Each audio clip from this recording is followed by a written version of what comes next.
बिस्मिल्लाहिर्रहमानिर्रहीम। अस्सलाम वालेकुम। बेटा आज हम नेक्स्ट टॉपिक स्टार्ट करेंगे ऑप्टिकल आइसोमेरिज्म का, जिसमें हम एक से ज़्यादा कायरल कार्बन हो तो उसमें जो है एनेंटियोमर्स और डायस्टीरियोमर्स जो है वो कैसे हम अंदाज़ा लगाएंगे, कैसे पता चलेगा हमें। तो हमारे पास डिसिमिलर कायरल कार्बन आइटम्स हमने लिया है एक मॉलिक्यूल, जिसका जो आपके सामने स्ट्रक्चर बना हुआ है। ये अगर हम इसकी काउंटिंग करें तो यहाँ फंक्शनल ग्रुप OH को हम प्रेफर करेंगे। तो 1 2 3 4, तो 3 क्लोरो 2 ब्यूटानोल, 3 क्लोरो 2 ब्यूटानोल जो है इसमें दो कायरल कार्बन है। एक कायरल कार्बन ये है, एक कायरल कार्बन ये है।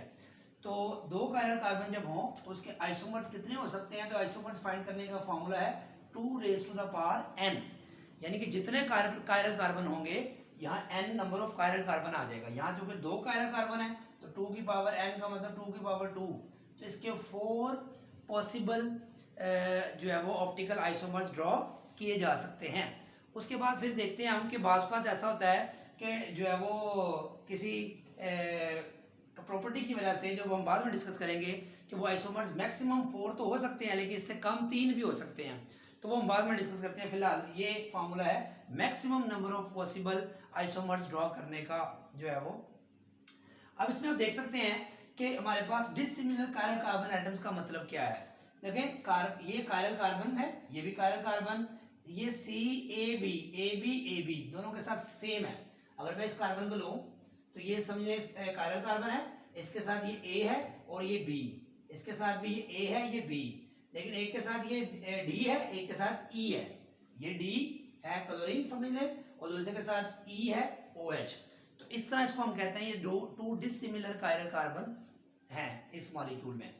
अब हमारे पास इसमें इसका जो है मिरर इमेज आप ड्रॉ कर सकते हैं। आप देख सकते हैं हमने एग्जैक्ट उसका मिरर इमेज ड्रॉ किया हुआ है, जिसमें दो क्लोरीन और OH दोनों जो है वो उधर से हम देखें तो राइट साइड पे हैं और उसका मिरर इमेज में आगे वो लेफ्ट साइड पे आ गए हैं। तो ये दोनों एक दूसरे का मिरर इमेज है और non super imposable mirror image है। ऐसे जो ऑप्टिकल आइसोमर्स को हम क्या कहते हैं? Pair of enantiomers. ये हमने पढ़ लिया हुआ पहले कि ऐसा pair of isomers, optical isomers जो एक दूसरे के मिरर इमेज हो और दूसरे के ऊपर नॉन सुपरइम्पोजिबल हो, तो वो क्या कहलाते हैं? Pair of enantiomer. अब यहाँ पे ये उसकी कॉन्फ़िगरेशन लिखी हुई है 2R3S। इसका मतलब जो कि हमने RS नॉमेनक्लेचर पढ़ ली हुई है, अगर आपने वो नहीं पढ़ी हुई तो यहाँ पे आप इसकी कन्फिग्रेशन डिसाइड नहीं कर सकते। तो ये 2R क्यों है और 3S कैसे है, तो ये बात हमने डिस्कस करनी है। देखिए बेटा, ये जो 2R है, ये 2R और ये 3S, इसको देखें तो नंबरिंग की हुई है 1 2 3 4। तो ये 2R का मतलब ये सेकंड कार्बन जो यहाँ पे है ये कायरल कार्बन है। इसकी कॉन्फ़िगरेशन सेकंड कार्बन की जो है वो R है। कैसे? हम इसके लिए RS कॉन्फ़िगरेशन को एक में मिसाल दे दूंगा, बार बार उसको नहीं करेंगे क्योंकि हम ये पहले कर चुके हैं। OH यहाँ पे फर्स्ट प्रायोरिटी पे आएगा, इसकी प्रायोरिटी बेटा बन गई 1। दूसरी प्रायोरिटी इसकी क्या बनेगी? देखें, ये कार्बन है, इस तरफ हाइड्रोजन है और इस तरफ कार्बन है। तो इस तरफ कार्बन 3 हाइड्रोजन से हटाया जाए, इस तरफ कार्बन क्लोरीन और हाइड्रोजन और कार्बन से हटाया जाए, तो ये इसकी 2 प्रायोरिटी नंबर बन जाएगा और ये इसका बेटा 3 प्रायोरिटी नंबर बन जाएगा और ये 4th प्रायोरिटी नंबर बन जाएगा। अब जब हमने प्रायोरिटी नंबर असाइन कर दिया है तो अब बताएं हमने क्या पढ़ा था कि अगर ये प्रायोरिटी नंबर हमारा क्या होगा 1 2, तो ये क्या बन रहा है? Anti clockwise.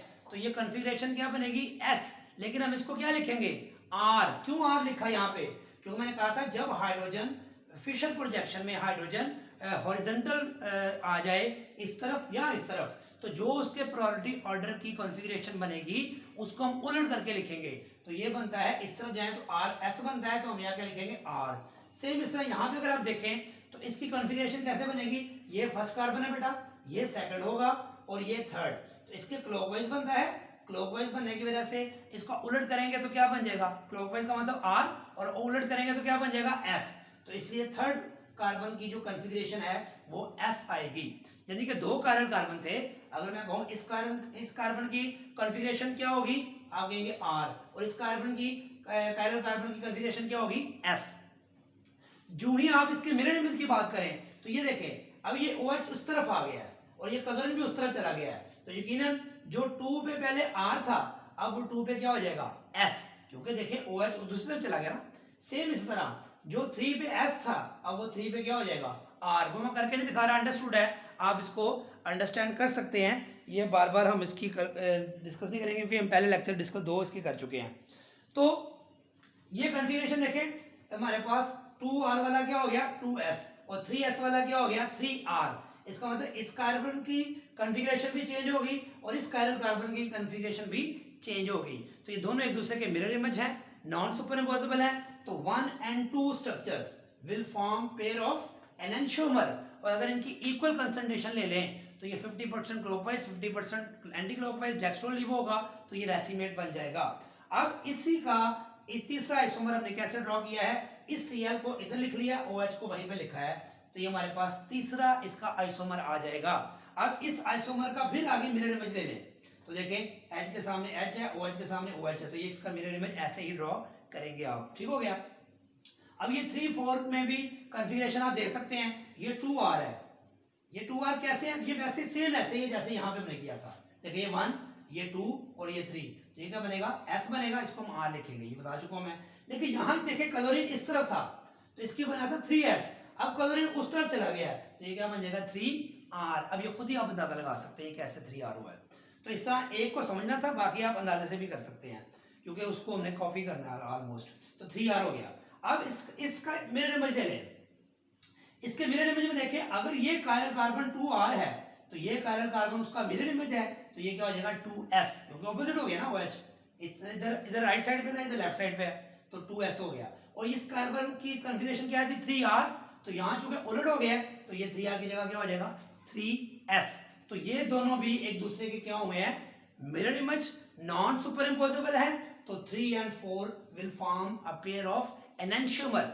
अगर इनकी इक्वल कंसंट्रेशन लेंगे तो 50% डेक्स्ट्रो 50% लीवो होगा, तो ये पेयर ऑफ जो है वो रेसिमेट बन जाएगा, रेसिमिक मिक्सचर बन जाएगा। ठीक हो गया बेटा ये बात। उसके बाद हम क्या करते हैं कि ये भी पेयर ऑफ एनेंशियोमर है, ये भी पेयर एफ एनेंशियोमर है।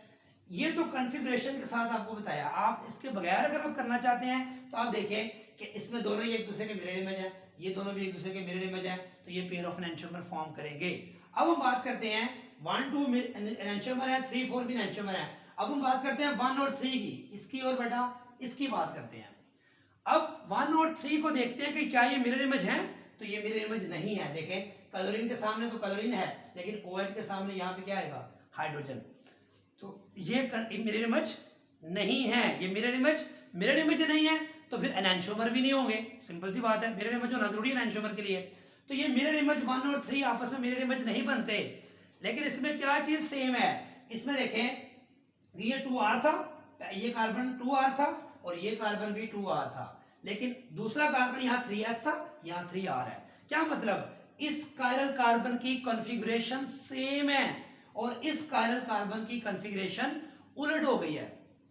इसकी इधर भी r, इधर भी r, इधर इसकी s और इधर r। तो इसका मतलब 1 और 3 में जो ऑप्टिकल आइसोमर है ये मिरर इमेज तो नहीं है, एनेंशियोमर तो नहीं है, तो फिर ये क्या है, तो इसको बोलेंगे डायस्टीरियोमर्स। तो डायस्टीरियोमर्स फिर क्या होते हैं, ऐसे ऑप्टिकल आइसोमर्स जिनकी एक कार्बन भी जो एक कायरल कार्बन की जो एक कायरल कार्बन है उसकी कॉन्फ़िगरेशन सेम होगी, लेकिन दूसरे कायरल कार्बन की कॉन्फ़िगरेशन डिफरेंट होगी। ऐसे आइसोमर्स को हम क्या बोलेंगे डायस्टीरियोमर्स। जैसा कि आप देख सकते हैं 1 और 3 में भी ऐसे ही है और 2 और 4 में भी ऐसे ही है। 2 और 4 का जो पेयर है ये भी देखें एक दूसरे का मिरर इमेज नहीं है। कैसे, ये हाइड्रोजन और हाइड्रोजन सेम साइड मतलब ऑपोजिट है एक दूसरे के, तो ये क्या कहलाएंगे, ये कॉन्फ़िगरेशन उसकी चेंज हुई है, लेकिन यहाँ हाइड्रोजन इधर राइट साइड पे है, इधर हाइड्रोजन जो है वो इधर भी राइट साइड पे है, तो यहाँ कॉन्फ़िगरेशन चेंज नहीं हुई और यहाँ कॉन्फ़िगरेशन चेंज हो गई है। तो 2 और 4 भी क्या होंगे बेटा, ये पेयर ऑफ एनेंशियोमर नहीं होंगे, ये क्या होंगे पेयर ऑफ डायस्टीरियोमर्स। तो डायस्टीरियोमर्स क्या होते हैं, फिर ऐसे ऑप्टिकल आइसोमर्स जिसमें ये शर्त है कि कायरल कार्बन एक से ज्यादा होनी चाहिए। तो यहाँ चूंकि है ही 2, तो इसमें 2 में याद रख लें, जब 2 कायरल कार्बन हो तो एक कायरल कार्बन की कॉन्फ़िगरेशन सेम होगी और दूसरे कायरल कार्बन की कॉन्फ़िगरेशन चेंज हो जाएगी। तो ऐसे आइसोमर्स को हम क्या बोलेंगे डायस्टीरियोमर्स। तो ये देखें 2-4 भी डायस्टीरियोमर्स थे और 1-4, अगर 1-4 लें 1 और 4 ले लें, पहले लिया था हमने 1-3 2-4 और 1-4 ले लें, उसमें भी बेटा ऐसे ही होगा कि दोनों एक दूसरे के मिरर इमेज नहीं होंगे, क्योंकि देखें पहले इस कार्बन की कॉन्फ़िगरेशन सेम है, कलर इन राइट पे, कलर इन राइट पे, OH लेफ्ट पे, OH यहाँ OH राइट पे, यहाँ OH लेफ्ट पे। तो यहाँ कॉन्फ़िगरेशन 1 और 4 में चेंज नहीं हुई, यहाँ चेंज हो गई है। तो 1 और 4 भी क्या होंगे, डायस्टीरियोमर्स। एक कायरल कार्बन की कॉन्फ़िगरेशन सेम है, दूसरे की जो है वो चेंज हो गई है, जबकि एनेंटियोमर्स में दोनों की चेंज हो जाती है, इसकी भी चेंज हो गई, इसकी भी चेंज हो गई, तो वो पेयर ऑफ एनेंटियोमर्स होंगे। तो ये डायस्टीरियोमर्स का कांसेप्ट क्लियर हो गया। ये वो टाइप थे जिसमें डिसिमिलर कायरल कार्बन लिए थे। अब हम एग्जांपल करेंगे सिमिलर कायरल कार्बन अगर हो, उसका मतलब CABD CABD। इसकी मिसाल देखें, ये आपके सामने लिखी है 2,3 डाइहाइड्रोक्सी ब्यूटेन भी कह सकते हैं इसको, या 2,3 ब्यूटेन डाइओल भी कह सकते हैं इसको आप। तो ये हमारे पास देखें ये कार्बन ABD ABD, तो दोनों कायरल कार्बन, इसको हम कहते हैं सिमिलर कायरल कार्बन है। तो पहले देखें उसी तरह ही, एक में OH राइट साइड पे बनाया, एक में OH लेफ्ट साइड पे, तो सेम इसी तरह यहाँ पे ये इसका मिरर इमेज, ये इसका भी मिरर इमेज, तो दोनों की कॉन्फ़िगरेशन जो है वो चेंज हो गई है। ये यहाँ पे 2s है, तो यहाँ आके ये जो कार्बन है ये 2s है, यहाँ पे क्या हो गया 2r, ये 3s है, यहाँ पे ये 3s क्या हो गया 3r। तो ये क्या होंगे, अगर ये इक्वल जो पेयर ऑफ एनेंटियोमर फॉर्म करेंगे कि नहीं करेंगे, करेंगे, क्योंकि मिरर इमेज है और ये एक दूसरे के नॉन सुपर इम्पोजिबल हैं, तो इसको हम क्या बोलेंगे, ये एनेंटियोमर का पेयर फॉर्म करेंगे। अब इसी तरह इसको हम क्या करते हैं, दोनों OH सेम साइड पे लिख लेते हैं, दोनों OH सेम साइड पे लिख देते हैं। जैसे यहाँ पे दोनों क्लोरीन OH सेम साइड पे लिखे थे ना, यहाँ भी लिख के देखते हैं। जब यहाँ लिख के देखा तो इसको एक और यहाँ पे इसका मिरर इमेज ड्रॉ किया, लेकिन इसमें हमने खास बात नोट की कि सिमिलर कायरल कार्बन एटम जब होते हैं तो हमारे पास ये जो 3-4 है, जैसे मैंने कहा था इसके 4 पॉसिबल आइसोमर हो सकते हैं, लेकिन इसके याद रखें कितने आइसोमर बनेंगे, 3। हमने ऑब्जर्व किया कि ये जो दोनों एक दूसरे के मिरर इमेज जिनको हम कह रहे हैं, एक्चुअली ये एक ही कंपाउंड है, एक्चुअली ये एक ही कंपाउंड है। कैसे, ये ऑब्जर्वेशन हमें आई कि ये जो आइसोमर है ये ऑप्टिकली इनएक्टिव है, ऑप्टिकली इनएक्टिव है। हालांकि इसमें कायरल कार्बन है, कायरल कार्बन होने के बावजूद ये ऑप्टिकली इनएक्टिव हो गया। उसकी वजह क्या बयान की जाती है, कहा जाता है कि ये दोनों जो कि सिमिलर कायरल कार्बन थे, इनके दरमियान से एक इमेजिनरी लाइन पास की जाए, इनके दरमियान से अगर सेंटर से एक इमेजिनरी लाइन, जिसको हम प्लेन ऑफ सिमेट्री कहते हैं, इमेजिनरी लाइन पास की जाए, तो ये साइड और ये साइड दोनों एक दूसरे का मिरर इमेज होते हैं। और मिरर इमेज होने के साथ साथ अगर इस साइड को उठाकर इसके ऊपर सुपर इम्पोज किया जाए तो वो सुपर इम्पोज हो जाता है। जब वो सुपर इम्पोज हो जाता है तो इसका मतलब बेटा क्या हुआ कि ये एक दूसरे के जब दरमियान में से लाइन गुजारी तो ये दोनों एक दूसरे के मिरर इमेज भी हैं और सुपर इम्पोज भी हो जाते हैं। ऐसे आइसोमर को हम कहते हैं आइडेंटिकल है, ये दोनों एक ही कंपाउंड है, और इसको हम क्या बोलते हैं, मीजो आइसोमर या मीजो कंपाउंड। ऐसा कंपाउंड जिसमें से एक इमेजिनरी लाइन पास की जाए, एक इमेजिनरी प्लेन पास किया जाए, और प्लेन पास करने से क्या हो कि दोनों हाफ, ये दो हिस्सों में तकसीम हो जाएगा, हाफ हाफ। ये एक्चुअली करते नहीं है, ये इमेजिनेशन में करते हैं। इमेजिनेशन में ये लाइन गुजारी और ये हाफ दोनों एक दूसरे का मिरर इमेज है और एक दूसरे पे सुपर इम्पोज भी हो जाते हैं। तो इसको हम कहते हैं कि ये मीजो कंपाउंड है और ये एक ही फॉर्म है। ये देखें, ये प्लेन पोलराइज्ड लाइट है, ये आधा कंपाउंड ऊपर वाला हिस्सा इसको क्लॉकवाइज रोटेट करने की कोशिश करता है और नीचे वाला हिस्सा इसको एंटी क्लॉकवाइज रोटेट करने की कोशिश करता है। तो यहां से जब लाइट गुजर के जाएगी तो देखिए उसका प्लेन चेंज नहीं हुआ। हालांकि कायरल कार्बन तो थी, ये भी और ये भी, लेकिन इस कायरल कार्बन ने इसको रोटेट नहीं किया क्योंकि इनमें से एक प्लेन पास हो रहा है जिसको हम कहते हैं प्लेन ऑफ सिमेट्री। तो इसलिए प्लेन ऑफ पोलराइज्ड लाइट का प्लेन चेंज नहीं हुआ। तो ये कंपाउंड कायरल कार्बन के होने के बावजूद क्या हो गया, ऑप्टिकल इनएक्टिव। तो बताएं एनेंटियोमर में भी ऐसा हुआ था कि दोनों की, इसकी अमाउंट 50% ली, इसकी अमाउंट 50% ली, तो वो भी कंपाउंड क्या हो गया, मिक्सचर क्या हो गया, इनएक्टिव, और ये भी कंपाउंड इनएक्टिव है। तो इसको हम एनेंटियोमर क्यों नहीं कह रहे, इसको हमने नया नाम क्यों दिया, मीजो कंपाउंड क्यों नाम दिया बेटा, इसलिए कि यहाँ ये दो अलग अलग मॉलिक्यूल हैं, दो अलग अलग आइसोमर हैं। आधे मॉलिक्यूल 50% क्लॉकवाइज रोटेट करते हैं और 50% एंटी क्लॉकवाइज लीवर रोटेटरी होते हैं, लेकिन यहाँ पे एक सिंगल आइसोमर है सिंगल आइसोमर का आधा हिस्सा उसको क्लॉकवाइज रोटेट करता है और आधा हिस्सा उसको एंटी क्लॉकवाइज रोटेट करने की कोशिश करता है, जिससे नेट रिजल्ट क्या आता है कि वो कंपाउंड ऑप्टिकल इनएक्टिव हो जाता है। ऐसे कंपाउंड, ऐसे आइसोमर या ऐसे कंपाउंड जिसमें कायरल कार्बन होने के बावजूद वो ऑप्टिकल इनएक्टिव हो जाए, ऑप्टिकल इनएक्टिव हो जाए, क्योंकि उसमें से क्या गुजरता है, प्लेन ऑफ सिमेट्री गुजरता है, और इसकी इंटरनल कंबस्टन की वजह से क्या कहेंगे हम कि ऐसा कंपाउंड जो है जिसके अंदर एक से ज्यादा कायरल कार्बन होंगी, लेकिन वो ऑप्टिकली क्या होगा, inactive due to internal compensation, due to internal compensation. ऐसा कंपाउंड जिसमें एक से ज्यादा कायरल कार्बन हो लेकिन वो ऑप्टिकली इनएक्टिव हो जाए ड्यू टू इंटरनल कंपनसेशन। यहाँ क्या है, ड्यू टू एक्सटर्नल कंपनसेशन। ऐसा मिक्सचर ऑफ एनांटियोमर जो एक्सटर्नली एक दूसरे के इफेक्ट को 50% क्लॉकवाइज 50% एंटी क्लॉकवाइज की वजह से कैंसिल कर दे, तो उसको बेटा हम क्या बोलेंगे, रेसिमेट। लेकिन अगर एक ही आइसोमर हो और उसको इंटरनल कंपनसेशन की वजह से आधा हिस्सा मॉलिक्यूल का उसको क्लॉकवाइज रोटेट करे और आधा हिस्सा उसको एंटी क्लॉकवाइज करे, तो ये ऑप्टिकली इनएक्टिव हो जाएगा। तो ये मीजो है और वो हमारे पास क्या होगा, रेसिमेट। तो रेसिमेट और मीजो कंपाउंड में फर्क अच्छी तरह आपने याद रखना है। तो उसमें दो अलग अलग आइसोमर 50-50 रोटेट करते हैं, तो रिजल्टेंट नेट रोटेशन 0 आती है। यहाँ एक ही मॉलिक्यूल इंटरनली कंपनसेट करता है 50% क्लॉकवाइज 50% एंटी क्लॉकवाइज। ऐसे कंपाउंड को हम क्या कहते हैं, मीजो कंपाउंड्स। ये बात भी क्लियर होगी हमारे पास। ये दोनों फिर आइसोमर एक ही आइसोमर कंसीडर करेंगे, तो इसके 1, 2 और 3 आइसोमर बनेंगे, जहां क्या होंगे, सिमिलर कायरल कार्बन एटम हो, तो उसके 4 की बजाय 3 आइसोमर बनेंगे, जबकि डिसिमिलर कायरल कार्बन एटम में जो मैक्सिमम 4 हैं वो 4 के 4 पूरे बनेंगे। उसके बाद डायस्टीरियोमर्स का फिर वही कंसेप्ट है कि ये दोनों एनांटियोमर का पेयर है, पहला और तीसरा। अगर हम फर्स्ट स्ट्रक्चर और थर्ड स्ट्रक्चर को देखेंगे तो बेटा वो क्या होंगे, डायस्टीरियोमर्स होंगे। क्यों, क्योंकि एक कायरल कार्बन की कॉन्फ़िगरेशन सेम है और एक की कॉन्फ़िगरेशन डिफरेंट है। कैसे देखे जरा, 1 और 3 को देखे जरा। OH किस साइड पे बेटा, राइट साइड पे, इधर भी OH राइट साइड पे, तो कॉन्फ़िगरेशन चेंज नहीं हुई। यहाँ OH राइट साइड पे है लेकिन यहाँ OH लेफ्ट साइड पे है, तो इसका मतलब यहाँ कॉन्फ़िगरेशन चेंज हुई है। तो एक कायरल कार्बन की कॉन्फ़िगरेशन सेम है, एक की डिफरेंट है, इसको क्या बोलेंगे, डायस्टीरियोमर्स। और ये मिरर इमेज भी नहीं है। इसी तरह ये चूंकि एक ही है, इसलिए 1 और 3 जो है वो क्या होगा, डायस्टीरियोमर्स। इस तरह 2 और 3 को कंपेयर करें, इसमें भी देखें OH कहाँ है, राइट साइड पे, OH राइट साइड पे, तो कॉन्फ़िगरेशन चेंज नहीं हुई। यहाँ OH लेफ्ट साइड पे, यहाँ राइट साइड पे, तो इसकी कॉन्फ़िगरेशन चेंज हो गई है।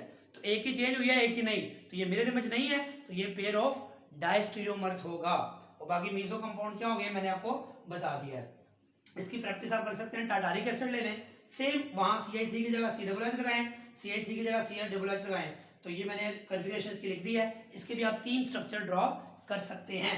इस तरह इसकी प्रैक्टिस के लिए ये एग्जांपल आप नोट कर लें। यहाँ पे CH3 होगा, ये आप देख सकते हैं कि यहाँ पे CH3 है, मिसिंग हो गया, तो ये इसके सेम वहां पे क्लोरीन और OH था, क्लोरीन और Br ले लिया है, सेम यही पैटर्न होगा। इसके भी आप 4 स्ट्रक्चर इसी तरह ड्रॉ कर सकते हैं। अब इसकी प्रैक्टिस कर सकते हैं आप, ठीक है बेटा। अब हमारे पास डायस्टीरियोमर्स और मीजो कंपाउंड हमने पढ़ लिए। डायस्टीरियोमर्स के अंदर एक और टर्म है बेटा, एपीमर्स। ये आपके सामने लिखी हुई है। एपीमर्स क्या होते हैं बेटा, diastereomers having different configuration at only 1 chiral carbon या कायरल या एसिमेट्रिक कार्बन। क्या मतलब, जैसे मैंने अभी आपको ये बात समझाई है कि डायस्टीरियोमर्स क्या होते हैं जिसमें एक कायरल कार्बन एक ही कॉन्फ़िगरेशन सेम होती है, एक में डिफरेंट हो जाती है। तो अगर ऐसा हो कि कायरल कार्बन एक से ज्यादा हो और एक कायरल कार्बन की कॉन्फ़िगरेशन सेम और बाकियों की डिफरेंट हो, बाकियों की डिफरेंट हो, जैसे तो एक सेम हो बाकी डिफरेंट हो, तो उसको डायस्टीरियोमर्स कहते हैं। लेकिन यहाँ पे आप देखें, ये मैंने आपके सामने स्ट्रक्चर बनाया हुआ है, ये 2 3 4 5 2 3 4 5 पेंटा हाइड्रोक्सी हेक्सानल है, ये टोटल ये इसका फॉर्मूला। अब ये देखें OH और H, ये OH और ये H, पहले ये OH राइट साइड पे, यहाँ OH लेफ्ट साइड पे है, बाकी सारी OH राइट पे, OH राइट पे, OH राइट पे, OH राइट पे, OH राइट पे।